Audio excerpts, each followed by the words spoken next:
Hello everyone. तो जैसा कि हमने लास्ट एपिसोड के एंड में देखा था कि शियानी लिनफेंग को देख ली को बताती है, इसे हासिल करने से जब तुम निर्वाणा रिलम में एंटर करोगी तो सीम लेवल के बाकी कल्टीवेटर्स के कंपैरेबल तुम्हारी पावर्स ज़्यादा स्ट्रांग होगी। अब आगे हम देखते हैं कि लिनफेंग फर्स्ट लोटस प्लेटफॉर्म की सारी पावर्स को कंज्यूम कर रहा होता है और वहीं पर बैठकर कल्टीवेट करने लगता है। तो वहीं दूसरी तरफ वू शियानयिंग भी बैठकर कल्टीवेट करने लगती है और लिनफेंग को कल्टीवेट करता देख शिंगर काफ़ी खुश होती है। तो वहीं लिनफेंग कल्टीवेट करते हुए सोच रहा होता है कि लगता है इस स्पिरिचुअल एनर्जी में डिवाइन लिक्विड भी शामिल है जो मेरे फ्लैश और बोन्स को नॉरिश करेगी। तभी उसकी ग्रेवयार्ड स्पिरिट उससे कहती है ये स्पिरिचुअल एनर्जी डिवाइन लिक्विड के बहुत कम सब्सटेंसेस को कंटेन करती है। तो लिनफेंग उससे पूछता है क्या ये डिवाइन सब्सटेंसेस आपकी स्ट्रेंथ को रीगेन करने में मदद कर सकती है। तो ग्रेवयार्ड स्पिरिट उससे कहती है ये डिवाइन सब्सटेंसेस बहुत कम है तो ये मेरे लिए यूजलेस है, पर तुम्हें इसे यूज करना चाहिए फाउंडेशन को बिल्ड करने में, जिससे तुम्हारी इमॉर्टल गोल्डन बॉडी और फिजिकल बॉडी दोनों की ही स्ट्रेंथ गॉड सन के कंपैरेबल हो सकती है। जिसे सुनकर लिनफेंग फर्स्ट लोटस प्लेटफॉर्म की सारी स्पिरिचुअल पावर्स को एब्जॉर्व करने लगता है, जिससे एक स्ट्रॉन्ग ऑरा रिलीज होती है। ये देख एक एल्डर कहते हैं लिनफेंग ने डिवाइन मार्शल आर्ट्स के 8 लेवल को ब्रेक थ्रू कर लिया। जिसे सुनकर एक बंदा कहता है ये स्पिरिचुअल एनर्जी की लॉन्ग रिवर सिंटो पावर की ऑरा को भी कंटेन करती है। तो अगर मैं थर्ड लोटस प्लेटफॉर्म में एंटर कर जाऊं तो मैं भी एक डिवाइन फॉर्मेशन को क्रिएट कर सकता हूं। तभी बाकी कल्टीवेटर्स भी थर्ड लोटस प्लेटफॉर्म की शील्ड को तोड़ने जाते हैं, पर खुद ही घायल होकर पीछे की ओर जा गिरते हैं। जिसे देख शिंगर कहती है इतनी स्ट्रॉन्ग डिवाइन पावर। तो शिंग उसे बताती है कि थर्ड लोटस प्लेटफॉर्म भी स्टैचू को अप्रोच करती है तो उससे कोई भी हासिल नहीं कर सकता। साथ ही उसकी शील्ड को तोड़ना किसी एक कल्टीवेटर पर डिपेंड नहीं करता, पर एक टैलेंटेड कल्टीवेटर मार्शल आर्ट्स के सीक्रेट के साथ अकेले भी उसे तोड़ सकता है और लोअर लेवल के कल्टीवेटर बस उसे टच कर सकते हैं अगर उनमें इनफ टैलेंट हो तो।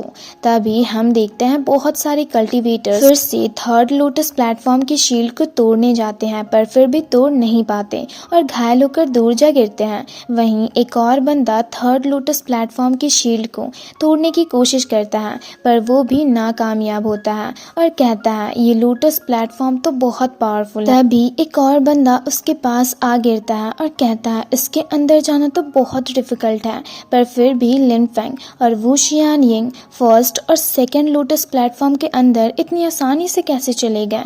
तभी शिंग भी अपनी मार्शल स्पिरिट को क्रिएट करके शील्ड को तोड़ने जाती है और काफी पावरफुली शील्ड पर अटैक करती है। जिसे देख एक बंदा कहता है मिस शिंग ऑलरेडी ग्लेज्ड गोल्डन बॉडी को सक्सेसफुली रिफाइन कर चुकी है तो शायद ये शील्ड को तोड़ सकती है। दूसरी तरफ शिंग शील्ड को तोड़ने लगती है पर तोड़ नहीं पाती और घायल होकर पीछे की ओर चली जाती है। तो शिंगर उसे पकड़कर पूछती है आप ठीक तो हो। तो शिंग कहती है हाँ मैं ठीक हूँ। दूसरी तरफ एक बंदा पीछे की ओर जाकर एक लोटस प्लेटफॉर्म को देख कहता है ये सब भी अच्छी है और दूसरे बंदे को कहता है चलो इस पर ट्राई करते हैं।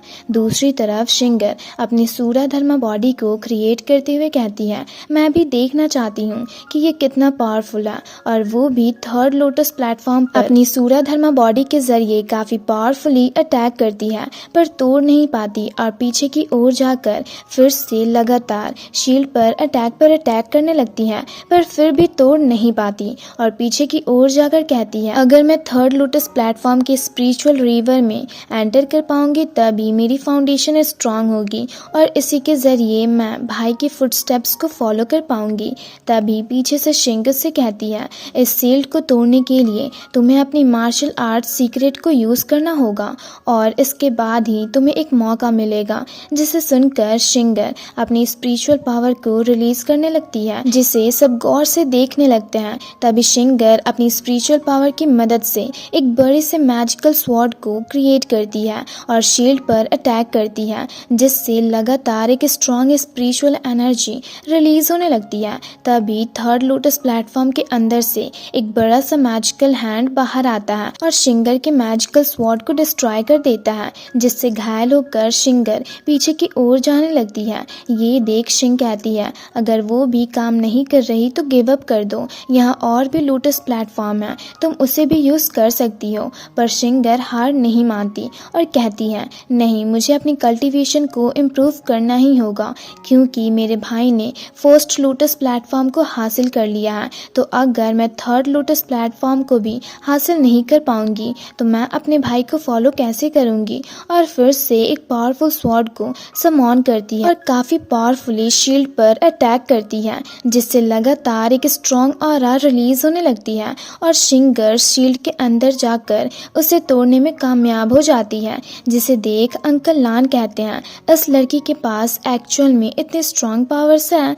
जिस पर शियांग कहता है फ्यूचर में ये लड़की डिवाइन मार्शल आर्ट्स में काफ़ी आगे जाएगी। दूसरी तरफ बाकी सारे डिसिपल्स भी एक एक लोटस प्लेटफॉर्म को हासिल करके उस पर बैठकर कल्टीवेट करना स्टार्ट कर देते हैं। दूसरी तरफ लिन फेंग फर्स्ट लोटस प्लेटफॉर्म की सारी स्पिरिचुअल एनर्जी को कंज्यूम करके ब्रेक थ्रू कर लेता है और आंखें खोलकर खुद को देख कहता है फाइनली मैंने शेनवू रिलम के 9th लेवल को ब्रेक थ्रू कर लिया, अब सीक्रेट्स को हासिल करने की बारी है।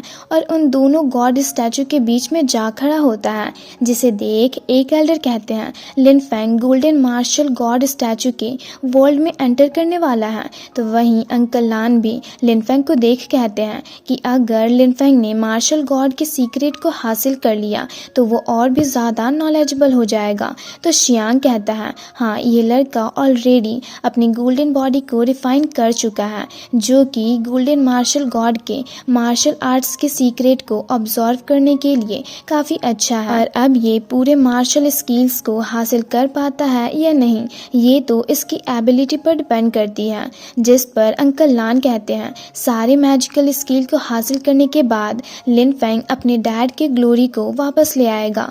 दूसरी तरफ लिन फेंग अपनी आंखें खोलता है तो वो खुद को एक अलग ही जगह पर पाता है। दरअसल ये जगह गोल्डन मार्शल गॉड स्टैचू की मैजिकल वर्ल्ड होती है, जहाँ पर लिन फेंग एक एल्डर को कुछ मैजिकल बीस्ट को खत्म करते हुए देखता है और सोचने लगता है तो यही एंशियंट टाइम्स का गार्डियनशिप बैटल है। दूसरी तरफ वो एल्डर अपनी मैजिकल स्किल्स का यूज़ करके एक स्ट्रॉन्ग स्पिरिचुअल एनर्जी को रिलीज करके उन सारे बीस्ट को खत्म कर देते हैं। और इसी के साथ ये एपिसोड यहीं पर ख़त्म होती है। तो अगर आप लोगों को ये वीडियो अच्छी लगी तो वीडियो को लाइक और चैनल को सब्सक्राइब कर दें।